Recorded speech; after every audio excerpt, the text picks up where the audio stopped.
Ce matin, dans votre rubrique Savoir Plus, nous serons ensemble avec Madame Blanche Clémentine Aquala. Elle est au conseil départemental des Plateaux.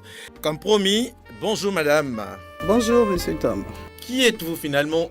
Je suis, comme vous venez de le dire, je suis la présidente du conseil départemental des Plateaux, élue il y a un an. Il y a un an. Et ce matin, nous parlons de la journée internationale de la paix qui est observée chaque année partout dans le monde, le 21 septembre de chaque année, bien sûr. Madame Blanche Clémentine Aquala, que représente cette journée pour vous? Bien, merci Monsieur Tom.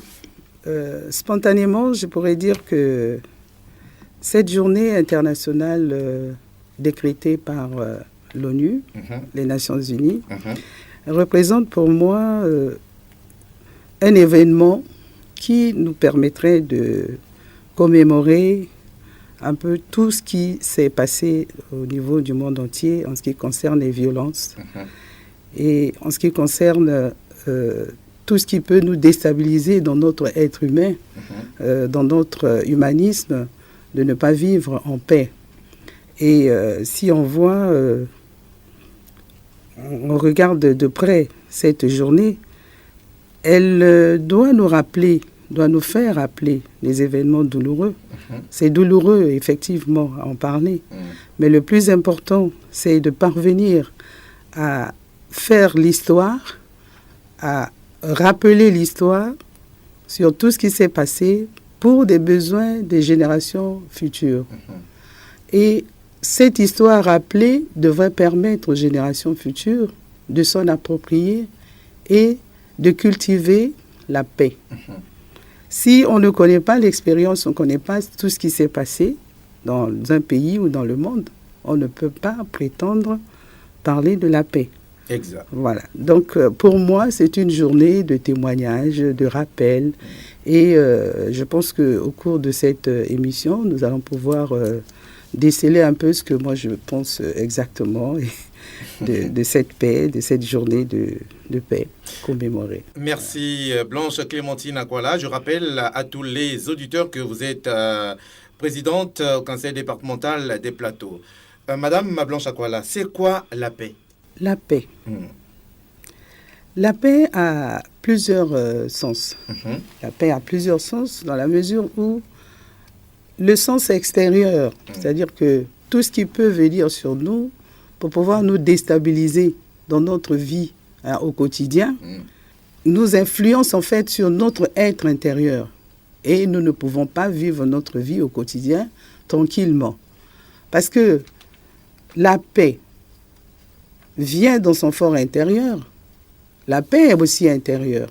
Dans son fort intérieur, nous avons des valeurs.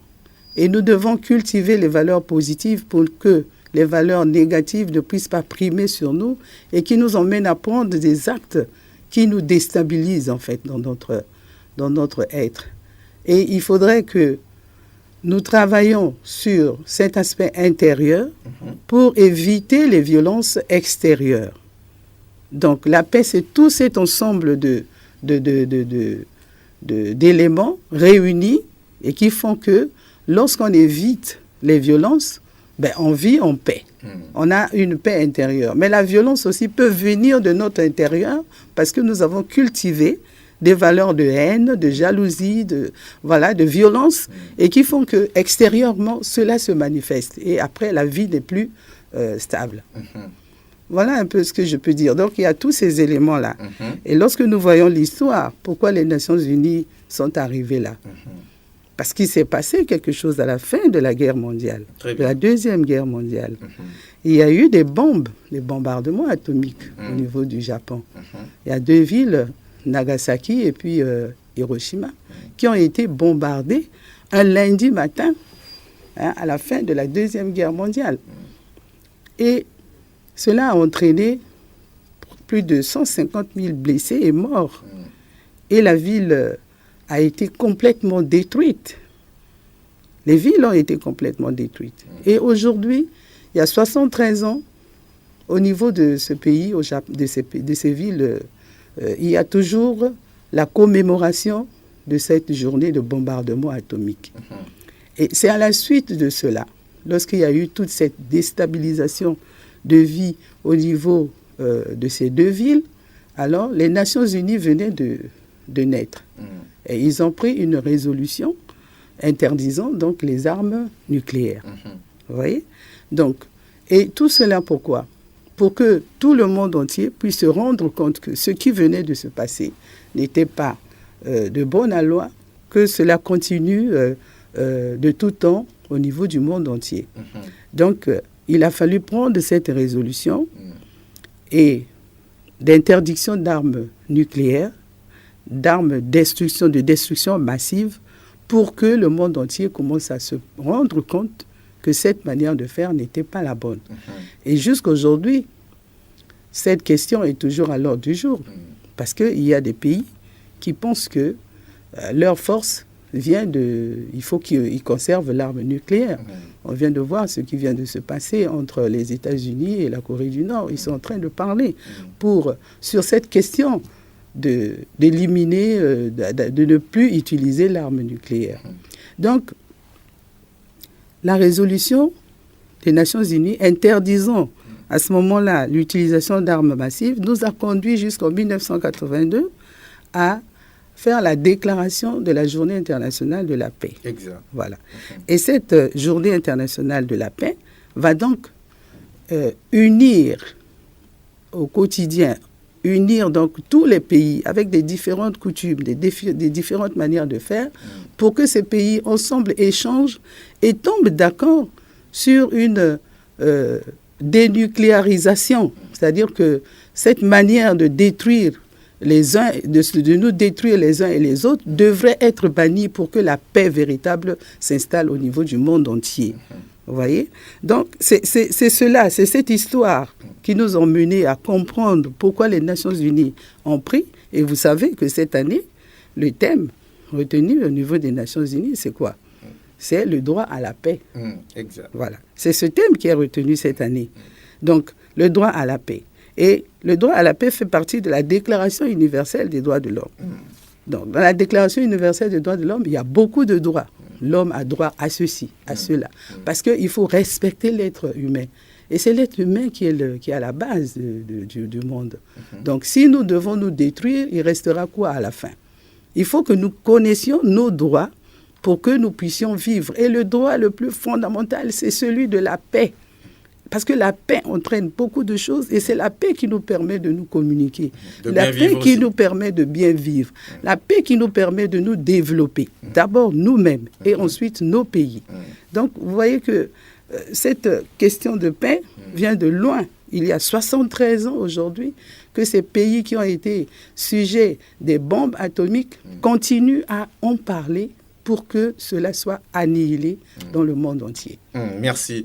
Blanche Clémentine Akwala, est-ce vrai que la paix entre les nations n'est pas une utopie irremplaçable, mais irréalisable même, je dirais, irréalisable, mais une œuvre mondiale à construire au quotidien? Non, la paix n'est pas une utopie. C'est une œuvre mondiale que nous devons construire au quotidien. Vous savez, je suis arrivé au conseil départemental des plateaux. Je voudrais vous annoncer que nous faisons maintenant partie de la grande association Mayor for Peace, c'est-à-dire l'association des maires pour la paix. Ah bon? Ah oui, qui aujourd'hui regroupe 7632 collectivités, et qui viennent de 163 pays ou des régions. Donc le département des plateaux a déjà adhéré à cette association mondiale pour la paix qui est basée au Japon. Vous voyez? Et c'est basé au Japon parce qu'ils sont en train de ramener, de demander que les gens, les pays, les régions, les collectivités locales se mettent ensemble. Et pourquoi c'est des maires? Pourquoi c'est des conseils? Pourquoi c'est des régions? Parce que ce sont des personnes qui sont bien placées au contact au quotidien avec les populations pour pouvoir parler de ces questions de paix. Et ces questions de paix, lorsqu'elles sont bien cernées, elles vont permettre le développement de chaque pays. Vous voyez? Donc c'est pour ça que cette action est menée par les maires et les responsables des régions pour emmener la société civile à prendre conscience de ça et à soutenir les associations civiles qui vont promouvoir les questions de paix et le désir de vivre en paix. Voyez? Donc, ce n'est pas une utopie. Ce n'est pas une utopie. Il faut que nous arrivions justement à parler de ces questions dans chaque pays, un événement que l'on commémore, un événement douloureux, c'est vrai, mais qui permettra aux générations futures de prendre conscience, de mener des actions. Et ces générations futures, c'est la jeunesse.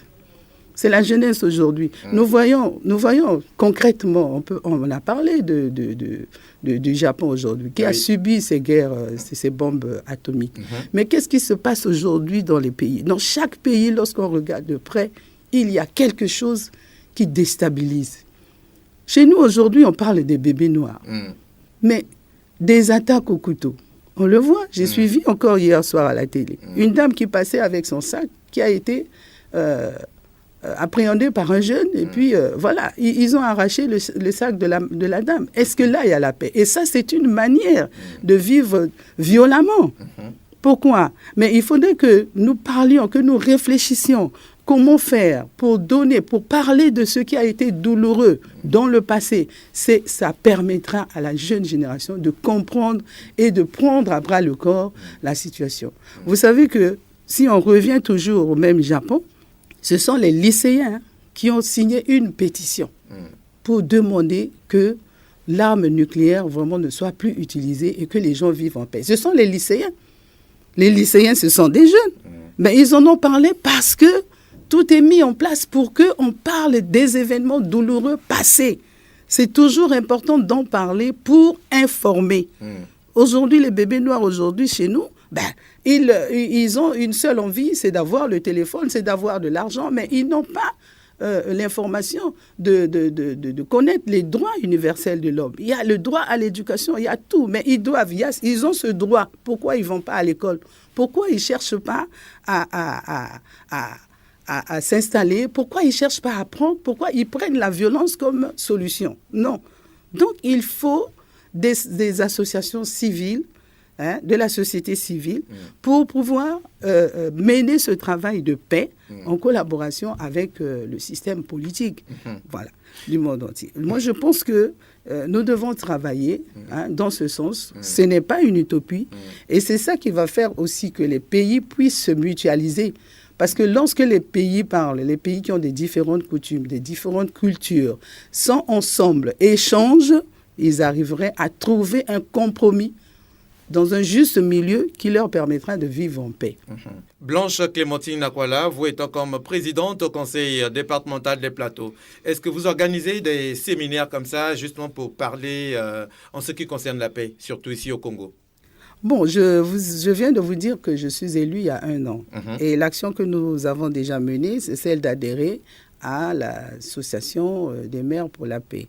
Et j'ai été surprise que vous puissiez m'appeler. Je me suis dit, mais ils ont lu dans mon idée ou quoi? Parce que les orientations qui nous ont été données, justement des documents reçus après cette adhésion, c'est que le 21 décembre, le 21 septembre, dans chaque année, dans chaque pays, il fallait qu'il y ait commémoration, qu'il y ait un événement, que chacun réfléchisse sur un événement qui concernerait la paix. Etc.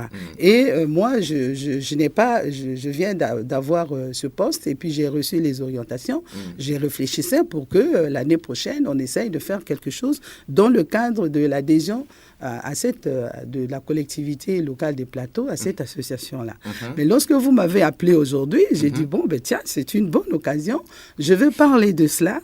Et tout à l'heure, je vous ai dit que je voulais que ça soit enregistré parce que j'enverrai cette émission que je viens de passer au Japon pour vous montrer que j'ai été donc dans la directive qui a été donnée et j'ai pu parler de la paix au niveau de mon pays. Donc, c'est quoi que l'on devrait faire? C'est trouver un canevas, réfléchir sur la manière de faire. Vous voyez, quand on va au rond-point de Mpila, ce qui s'est passé dans notre pays en 93, quand on va au rond-point de Mpila, qu'est-ce que vous voyez? Au rond-point de Mpila, à l'ancienne résidence du président de la République. Il y a un char au rond-point. Oui. Et qu'est-ce qui a été écrit là-dessus? Plus jamais ça. Ouais. Voilà. C'est parlant plus jamais ça. Et là, les jeunes aujourd'hui qui n'ont pas vécu 93, nous devrons leur parler de ce qui s'est passé. Et la matérialisation de ce char au rond-point qui dit plus jamais ça, nous interpelle pour dire que plus jamais la violence dans notre pays. La violence ne sert pas. Voilà. Et c'est en cela que notre être intérieur aussi doit être travaillé. Et cette paix intérieure, nous devons l'avoir. Et c'est par les conversations, c'est par les concertations, c'est par tout système que l'on peut mettre en place que de compréhension mutuelle pour que nous puissions avancer et développer le pays. Et je pense que c'est l'une des actions de notre président de la République. Il ne cesse d'en parler. Il ne cesse d'en parler d'une manière ou d'une autre. Arrêtons les violences. Ce ne sont pas les violences qui vont nous permettre d'avancer. La violence est née de la haine, de la jalousie, de plusieurs choses. Mais laissons cela, mettons-nous ensemble, échangeons-nous les idées pour que nous puissions avancer dans notre pays. Il y a tout cela qui nous emmène à dire que nous allons réfléchir avec la société civile, retrouver des associations qui parlent de la paix. Nous devions promouvoir les associations qui parlent de la paix. Et c'est cette paix qui nous emmène à un développement durable. Imaginez-vous la ville d'Hiroshima et de Nagasaki qui ont été détruites. Plus de 150 000 personnes mortes de cette manière. La ville détruite. Est-ce que ce n'est pas repartir en arrière?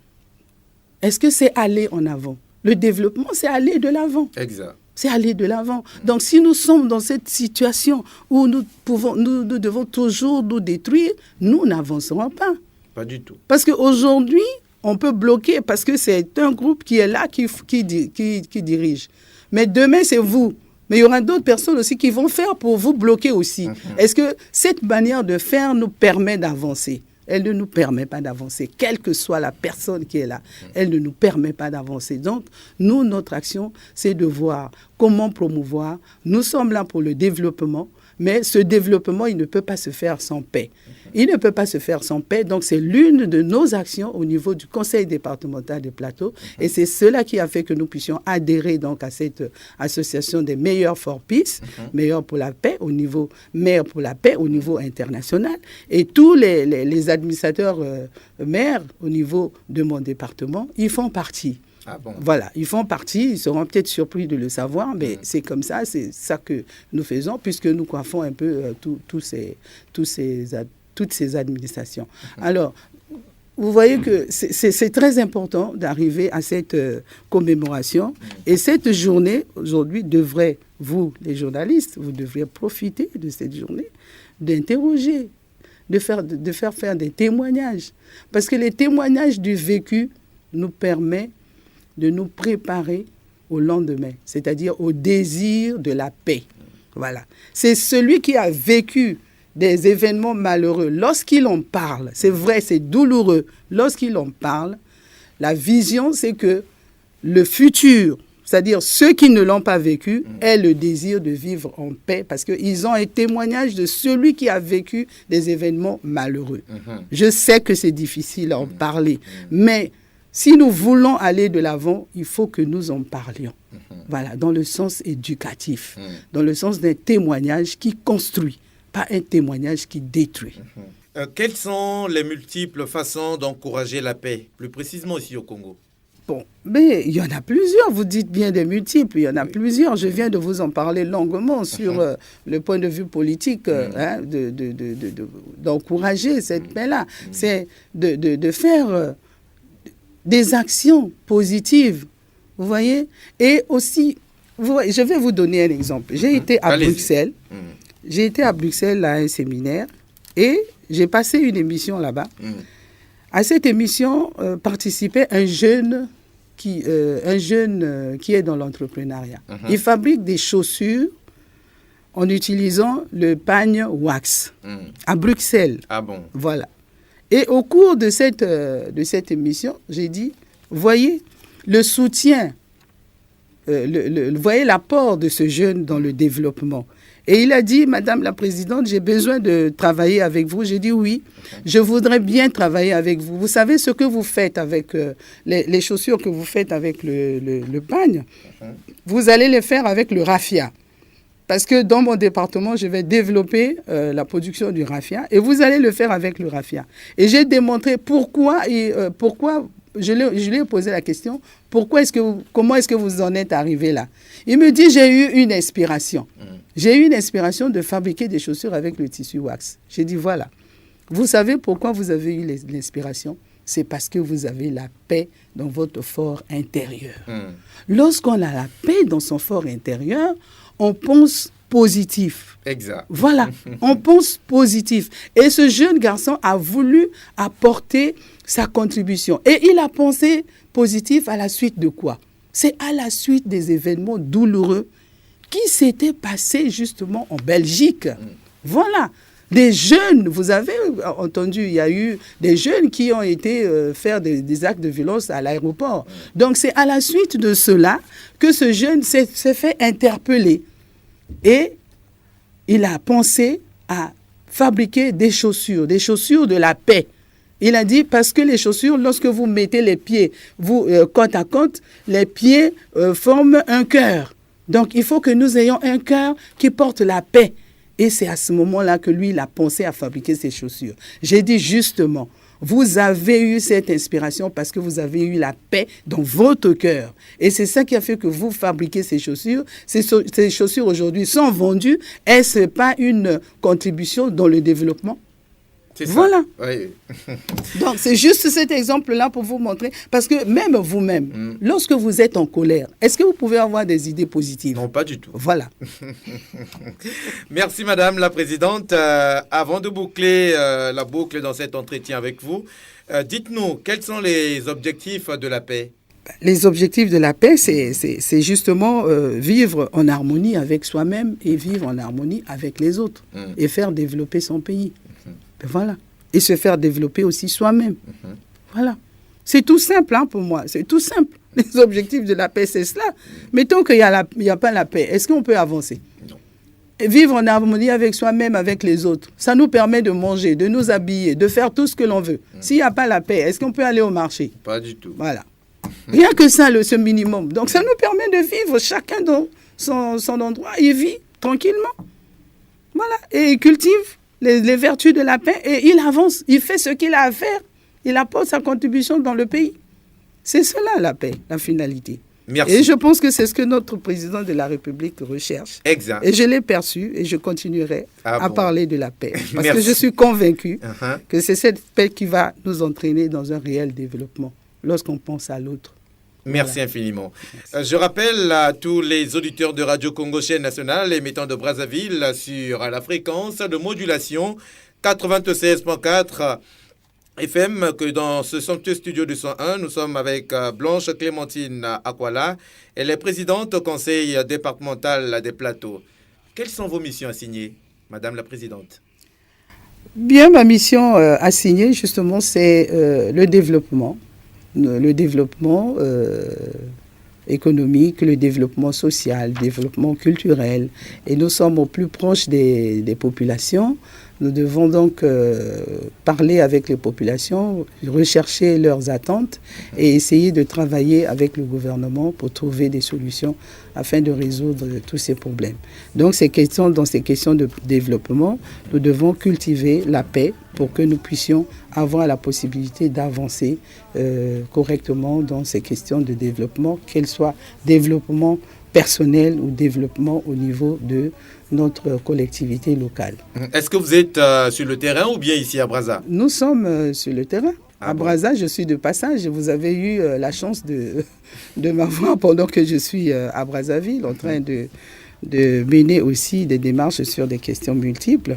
Donc, vous avez eu la chance de m'avoir. Et aussi, comme je vous ai dit, c'est une aubaine aussi pour moi, qui suis membre de cette association pour la paix au niveau du Japon, et que nous puissions aussi parler en ce 21 septembre, ici dans le studio de Radio Congo. Nous sommes arrivés à la fin de notre entretien. Madame Blanche Clémentine Akwala, je rappelle que vous êtes présidente au conseil départemental des plateaux. Votre mot de fin? Bon, mon mot de fin, c'est que je voudrais que cette journée du 21 septembre qui commémore la paix, soit une journée vraiment intériorisée au niveau de notre pays. Et une journée qui puisse nous permettre de faire des témoignages sur des événements douloureux, spécifiques à notre pays et qui nous permettrait de prendre des engagements sur le désir de vivre en paix et de comprendre ce que c'est que la paix. Voilà. Et il y a beaucoup de choses qui se sont passées dans notre pays. Ce n'est pas des bombardements atomiques comme ça s'est passé à Hiroshima, mais nous avons des événements qui sont passés qui devraient nous permettre de réfléchir et aussi prendre des actions, des événements pour sensibiliser. Aujourd'hui, nous avons la jeune génération qui est là avec l'arme au couteau, la machette, etc. Ils agissent de cette manière. Je pense que nous devons réfléchir et c'est l'occasion que l'on témoigne et que l'on puisse parler de cela pour que les idées positives puissent régner au niveau de cette jeunesse. Voilà. Dans d'autres pays, on parle de Boko Haram, mais nous, aujourd'hui, on est en train de parler des bébés noirs, des bébés rouges, des bébés bleus, ou je n'en sais rien. Mais vraiment, c'est pour nous, les Congolais, ça devrait nous interpeller. Et la société civile devrait se lever pour pouvoir mener des actions de maintien de la paix et de sensibilisation pour que nous soyons... nous avancions, en fait, au niveau de notre pays. Merci d'avoir répondu à notre invitation, Madame la Présidente. Merci beaucoup, Monsieur Tom, de m'avoir reçu. Voilà. Chers auditeurs, je vous rappelle que nous étions avec Madame la Présidente Blanche Clémentine Akwala. Elle est au Conseil départemental des Plateaux. Avec elle, nous avons parlé de la journée internationale qui a été instituée par l'Assemblée générale des Nations unies dans une résolution proposée par le Royaume-Uni et le Costa Rica. Et c'était le mardi 21 septembre 1982 a été la première journée internationale de la paix. Mais elle a été créée en 1981. Ouvrons nos cœurs, l'avenir nous appartient. Le jeu dangereux de la division nous égare sur le chemin. Même identité, unité, s'écouter, c'est l'unique.